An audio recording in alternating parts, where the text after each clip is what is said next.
তিন নম্বরে জুলুম হলো, নবী আলাইহিস সালাতু ওয়াস সালাম বলেছেন, সেটা নিজের উপরে জুলুম না, বরং সেটা হলো অন্যের উপরে জুলুম। এটা আমরা প্রতিনিয়ত করে থাকি। অন্যের উপরে জুলুম আমরা অনেকভাবে করে থাকি। হাদিসের মধ্যে 10-15টা বিবরণ এসেছে।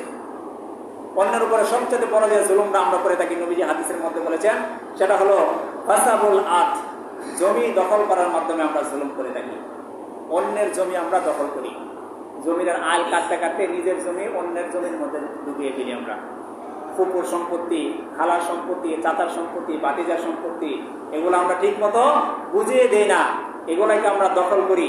এটাও এক প্রকারের জুলুম, নবীজি হাদিসের মধ্যে বলেছেন। এবং নবীজি হাদিসের মধ্যে এটাও বলেছেন যে কোনো ব্যক্তি যদি কিদা শিবরিন, এক তবক জমিন, এক বিঘত জমিন যদি কোনো ব্যক্তি অন্যায়ভাবে কারো কাছ থেকে গ্রহণ করে, অন্যায়ভাবে যদি কাউকে বঞ্চিত করে এক বিঘত আধার জমিন, তো নবী আলাইহিস সালাতু ওয়াস সালাম বলেছেন তার জন্য কি শাস্তি রয়েছে। নবীজি বলেন যে মৃত্যুর পরে হাশরের ময়দানে আল্লাহ পাক রব্বুল আলামিন তার গলার মধ্যে 7 তবক জমিন ঝুলিয়ে দিবেন। নাউজুবিল্লাহ।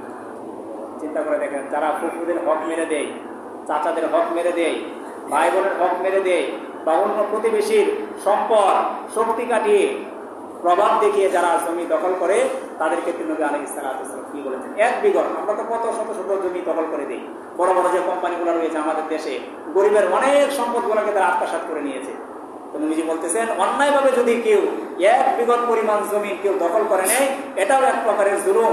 আর এই জুলুমের কারণে, এক বিঘতের কারণে নবীজি বলেন যে তার গলার মধ্যে পরকালে 7 তবক জমিন ঝুলিয়ে দেওয়া হবে। তখন সে সেটার বার গ্রহণ করতে পারবে না। আমরা যে অন্যের উপরে জুলুম করি, এর মধ্যে অন্যতম একটা জুলুম হলো ফাসাবুল আত, অন্যের জমিনকে অন্যায়ভাবে জুলুমের মাধ্যমে আত্মসাৎ করে নেওয়া। 2 নম্বরে নবী আলাইহিস সালাতু ওয়াস সালাম বলেন, শ্রমিকের হক ঠিক মতে না দেওয়া। সারাদিন আপনি শ্রমিক খাটাইলেন, সে ফজরের পর থেকে সন্ধ্যা পর্যন্ত, সূর্য ওঠা থেকে সূর্য ডুবা পর্যন্ত মাথার ঘাম পায়ে ফেলে আপনার জমিনে কাজ করেছে, আপনার বাড়িতে কাজ করেছে। সন্ধ্যার সময় আপনার উচিত হলো তা সে ঘাম মোছার আগে, ঘাম শুকিয়ে যাওয়ার আগে তার প্রাপ্যটা তার কাছে দিয়ে দেওয়া। শুকিয়ে যাওয়ার আগে শ্রমিকের ঘাম মজুরি মিটিয়ে দাও বলে ইসলাম। ইসলামের নিয়ম হলো একটা শ্রমিকের, একটা কর্মজীবীর ঘাম শুকিয়ে যাওয়ার আগে তার দিনের যে মজুরি এসেছে সেটা তাকে পৌঁছিয়ে দেওয়া। যদি আপনি সেটা তাকে পৌঁছিয়ে না দিতে পারেন, আপনি এক প্রকারে তার উপরে জুলুম করলেন। আর এই জুলুমের শাস্তি আল্লাহ পাক পরকালে আপনাকে অবশ্যই দিবেন, এবং দুনিয়াতেও সেটা শাস্তি ভোগ করতে হবে। ঠিক তদ্রুপ নবীজি বলেন যে মিথ্যা কসম করা, এটাও হলো এক প্রকারের জুলুম। আমরা যে অন্যের উপরে জুলুম করি অনেকভাবে, এর মধ্যে 3 নম্বরে হলো মিথ্যা কসম করা, যেটা আমাদের সমাজে ব্যবসায়ী যারা রয়েছে এরা বেশিরভাগ করে থাকে। এত সুন্দরভাবে কসম খাবে যে এটা এত দাম করেছে, এভাবে বেচলে হয়তো লাভ হবে না, বা এভাবে, মানে আপনাকে এত সুন্দরভাবে কসমকে সে বলবে, আপনি বাড়িতে এনে দেখবেন যে আপনার পণ্যটা নষ্ট, বা আপনি 2 নম্বর পাইলেন।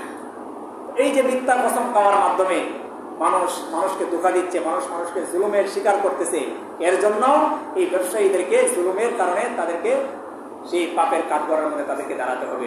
অথচ নবী আলাইহিস সালাতু ওয়াস সালাম বলেছেন, আত-তাজিরুল আমিন মান নবীন ওয়াস সিদ্দিকিন ওয়াস শুহাদা'is সালিহিন, যে একজন সত্যবাদী ব্যবসায়ী সে কাদের সাথে জান্নাত থাকবে, মান নবীন, নবীদের সাথে, ওয়াস সালিহিন, নেককারদের সাথে, ওয়াস সাদিকিন, সত্যবাদীদের সাথে। অন্য কোনো ব্যক্তির ক্ষেত্রে, চাকরিজীবীর ক্ষেত্রে আল্লাহ নবী এরকম সরাসরি হাদিস বলেন নাই। একজন সৎ ব্যবসায়ীর ক্ষেত্রে বলে দিয়েছেন, আত-তাজিরুল আমিন মান নবীন ওয়াস সিদ্দিকিন ওয়াস শুহাদা'i ওয়াস সালিহিন, এবং শহীদদের সাথে সে জান্নাতে থাকবে। এখন যদি এই ব্যবসার কাজটাকে সে মিথ্যা কসমের মাধ্যমে অন্যের উপরে জুলুম চাপিয়ে দেয়, অন্যের উপরে মিথ্যা কসম খাওয়ার মাধ্যমে সে যদি খারাপ পণ্য বিক্রি করে, তাহলে তার জন্য যেরকম জান্নাতের সুসংবাদ ছিল নবীদের সাথে জান্নাতে থাকা শহীদদের সাথে ঠিক তদ্রুপ উল্টা হয়ে যাবে।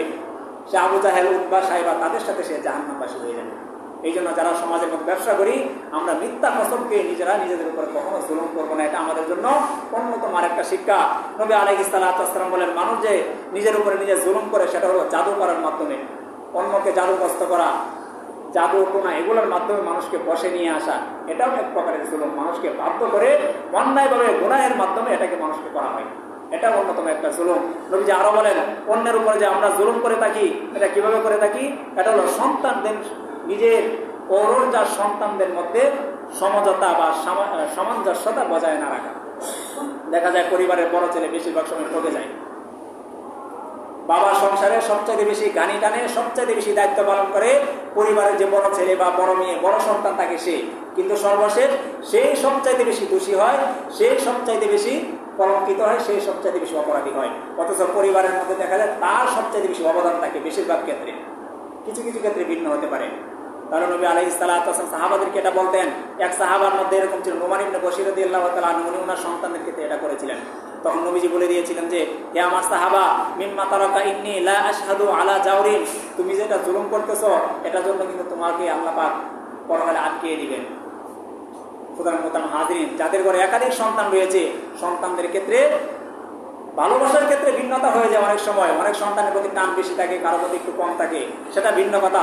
কিন্তু সম্পদ এরকম ভাবে টাকা পয়সা, অর্থ করি, গাড়ি বাড়ি, এগুলোর ক্ষেত্রে সন্তানদের মধ্যে সামঞ্জস্যতা বিধান অপরিহার্য। যদি এই ক্ষেত্রে মা বাবা ইচ্ছাকৃত ভাবে কোনো সন্তানকে একটু বাড়িয়ে দেয়, কোনো সন্তানকে ঠকিয়ে দেয়, তাহলে কিন্তু এটা এক প্রকার সে তার সন্তানের উপরে জুলুম করলো।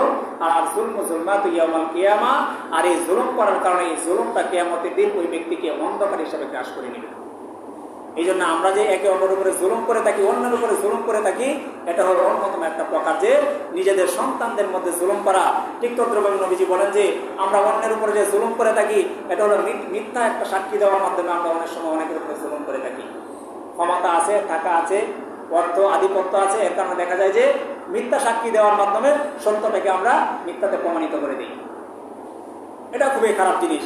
আপনি যদি ক্ষমতার লোভে, আজকে টাকার পাওয়ারে যদি এই সত্য জিনিসটাকে আপনি মিথ্যা সাক্ষী দেওয়ার মাধ্যমে, অর্থের লোভে, টাকার লোভে, গাড়ির লোভে, বাড়ির লোভে যদি আপনি মিথ্যা সাক্ষী দেওয়ার মাধ্যমে সত্য বিষয়টাকে যদি কেউ এরকম ভাবে মিথ্যায় প্রমাণিত করে দেয়, নবীজি বলেন যে এটাও এক প্রকারের জুলুম।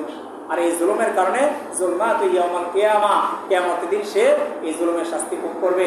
এবং আল্লাহ পাক যে নিজের উপরে জুলুমকে হারাম করে দিয়েছেন এবং মানুষের উপরে জুলুমকে হারাম করে দিয়েছেন, এবং মাজলুমের দোয়া যে আল্লাহ তাআলা সবসময় কবুল করেন, মাজলুম যদি এই অবস্থায় এই যে মিথ্যা সাক্ষী দিয়ে যাকে আপনি হারিয়ে দিলেন, সে যদি একবার শুধু আল্লাহ পাকের কাছে বলে, যদি সে আল্লাহ পাকের কাছে তার মনের আর্জি পেশ করে, যে নবীজি বলেন যে তার এবং আল্লাহর মধ্যে কোনো প্রকার পর্দা থাকে না, সেই মাজলুমের দোয়া আল্লাহ তাআলা সাথে সাথে কবুল করে নেন।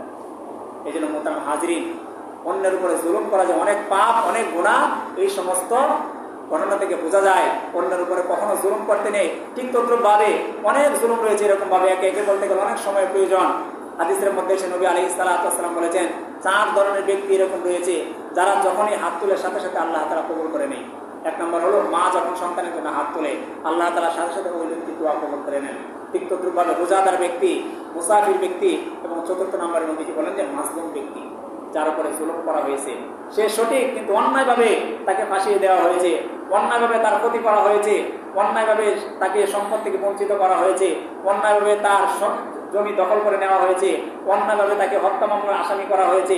এই যেভাবে আপনি জুলুম করেন না কেন, তাকে জাদু করা হয়েছে বা যেরকম ভাবে তাকে এরকম ভাবে হেনস্থা করা হয় না কেন, নবীজি বলেন সে যদি একবার শুধু আল্লাহ পাকের কাছে হাত তুলে ফেলে, আল্লাহ তাআলার সাথে সাথে এই দোয়া কবুল করে নেবেন। আর একবার যদি সেই দোয়া কবুল করে নেয়, ওই জালেম যে অত্যাচারী, তাকে আল্লাহ পাক রব্বুল আলামিন দুনিয়াতেও শাস্তির সম্মুখীন করবেন, পরকালে শাস্তির সম্মুখীন করবেন।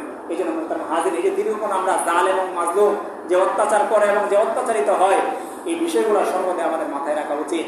কারণ সবচাইতে বড় ক্ষমতা গ্রহণের একমাত্র আল্লাহ পাক রব্বুল আলামিন। আল্লাহ পাকের কাঠগড়ায় আমাদেরকে দাঁড়াতে হবে। আল্লাহ পাক রব্বুল আলামিন আমাদের সবাইকে, আমরা যারা অন্যায়ভাবে ভুলভাবে যাদের উপরে জুলুম করেছি, তাদের কাছ থেকে যেন আমরা মৃত্যুর আগে মাফ নিতে পারি। আর যারা আমরা মাজলুম হয়েছি, আমাদেরও একটা কাজ হলো আমরাও যেন ক্ষমা করে দেই, জালেমের জন্য যেন হেদায়েতের দোয়া করি এবং আল্লাহ পাকের কাছে তার জন্য বদদোয়া না করি। আল্লাহ পাক রব্বুল আলামিন জালেম এবং মাজলুম সবাইকে কবুল করে বলে আমিন। যারা সুন্নাত মেনে যারা সুন্নাত করবে।